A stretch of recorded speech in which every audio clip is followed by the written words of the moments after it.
అందరికీ నమస్కారం. 10వ తరగతి ద్వితీయ భాష పబ్లిక్ పరీక్షలో మొదటి రోమంలో తారుమారైన కింది పద్యపాదాలను సరిచేసి రాయండి అనేది కూడా ఆప్షన్స్గా ఇస్తుంటాడు ఒక్కొక్కసారి. అలా ఇచ్చినప్పుడు ఎలా రాయాలి, 5కి 5 మార్కులు ఎలా తెచ్చుకోవాలి అనే విషయం గురించి దాంట్లో మెలకువలు తెలుసుకున్న వేళ అయితే ఉదాహరణకి ఓ పద్యం చూద్దాం. ఈ పద్యంలో జలజాంతిస్థిత పద్యం ఉంది. ఆ పద్యాన్ని శిలలున్ బల్లవముల్ దృణంబులు లతల్ చెక్కంబులన్ బుబ్బులా, ఇది మొట్టమొదటి.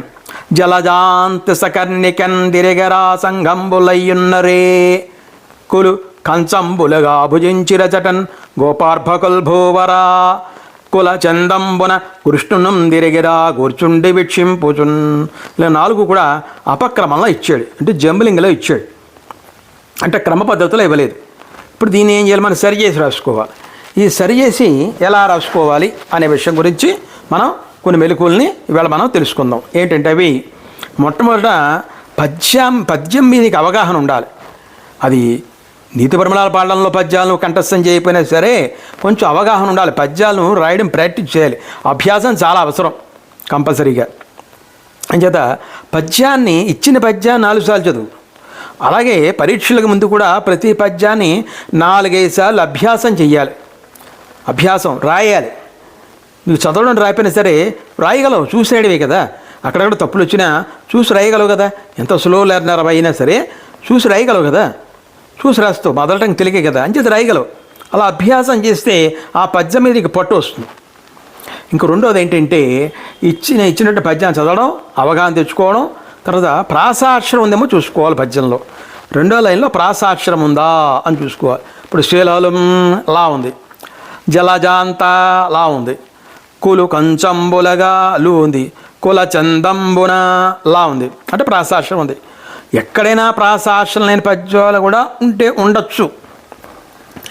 ఉన్నప్పుడు దాన్ని వాడుకోవడం మంచిది. ఆ రకంగా దాన్ని అలవాటు చేసుకుని ఏదైతే దీంట్లో ప్రాసాక్షరం ఉందో లైను వాక్యం క్రమం తప్పకుండా ఉండడం కోసం ఈ ప్రాసాక్షరం పనికొస్తుంది కదా, అంటే దాన్ని మనం ఉపయోగించుకోవాలి. తర్వాత ఇంకొక విషయం ఏంటంటే శతక పద్యమైనట్లయితే ఖచ్చితంగా చివరిన మకుటం ఉంటుంది కదా. ఆ మకుటమున వాక్యం ఎన్నో వాక్యం, 4వ వాక్యం. ఇంకా దాంట్లో సందేహం లేదు. అలాగే మనం ఈ చదివేటప్పుడు మొదటి వాక్యం చివరనున్నటువంటి వాక్యం, అంటే చివరి పదం ఒకటి వస్తుంది. శిలలన్ బల్లవముల్ తృణంబుల లతల్ చెక్కంబులన్ బువ్వులా అని ఉంది ఇక్కడ, అంటే ఒక అక్షరం వచ్చింది, లేకపోతే పదం ఉండొచ్చు. దానికి 2వ వాక్యంలో మొదటి పదానికి సంబంధం సరిపోతుందా లేదా అని కూడా చూసుకుంటూ ఉండాలి కొంచెం. అలా కూడా అవగాహన చేసుకోవాలి. అలా 2వ వాక్యానికి 3వ వాక్యం మొట్టమొదటిదానికి, 3వ వాక్యం చివర 4వ వాక్యం మొట్టమొదటికి. ఒకసారి పదం విభజించడం కాదు, పదం అక్కడ అయిపోతే మరి ఇంకో పదం స్టార్ట్ అవుతుంది. మరి అప్పుడు అందుకనే అవగాహన కావాలి పద్యం మీద, దానికి అభ్యాసం కావాలి. అలా ఇది కూడా ఇలాంటి మెలకువను కూడా మనం తెలుసుకున్నట్లయితే ఖచ్చితంగా ఆ పద్యాన్ని మనం జాగ్రత్తగా రాయగలుగుతాము. అలాగే ఇచ్చిన తర్వాత ఈ పద్యం ఏది కరెక్ట్ అనుకున్నాం, 1, 2, 3, 4 నెంబర్లు వేసుకున్నాం. నెంబర్లు వేసిన తర్వాత ఏది 1, ఏది 2, ఏది 3, 4 అనుకున్నాం. ఇందాక నేను చెప్పినట్టుగా 1వ వాక్యం చదివేయడం, 2వ వాక్యం దగ్గరికి వచ్చాం, తన కనెక్షన్ సరిపోతుంది లేదా, దాంతో ఇది కలుస్తోంది లేదా, 2వ వాక్యం చివరి 3వ వాక్యం మొదటికి సరిపోతుంది లేదా, 3 చివరి 4 సరిపోతుంది లేదా, ఇక ఎలాగ చివరి ఒకటి ఉంటుంది. ఇది కూడా మనం చెక్ చేసుకోవాలి, అవసరం. అలాగే చాలామంది ఏం చేస్తారంటే బాగా పద్యం వచ్చేసిన వాళ్ళు ఏం చేస్తారంటే నాకు పద్యం వచ్చేసి నేను చూడకుండా రాసేస్తాను అని. ఇంకా నువ్వు క్వశ్చన్ పేపర్లో చూడవు, నువ్వు సొంతంగా రాసేస్తావు. రాసేయడం తోటి ఎక్కడ పొరపాటు జరుగుతుందంటే నువ్వు ఎక్కడో ఒక అక్షరం పొరపాటు చేస్తావు, అక్షరం పొరపాటు రాస్తావు, ఏదో పదం మర్చిపోవచ్చు. దానివల్ల ఏమవుతుంది, తొందరపాటు వల్ల ఏమవుతుంది, 4.5 మార్కులు వస్తున్నాయి, 6 మార్కులు పోతుంది అక్కడ. మరి 100 మార్కులు ఎలా వస్తాయి?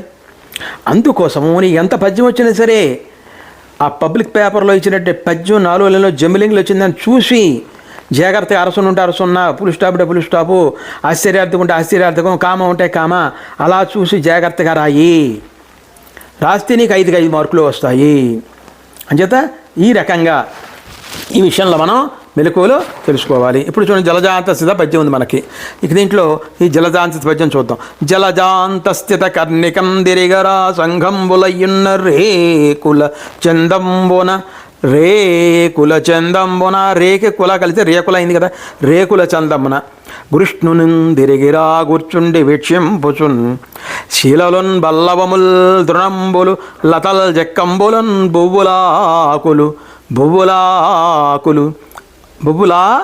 ఇక్కడికి వచ్చింది. బొవ్వులాకులు కంచంబులగా భుజించిరచటన్ గోపార్భకుల్ భూవరా.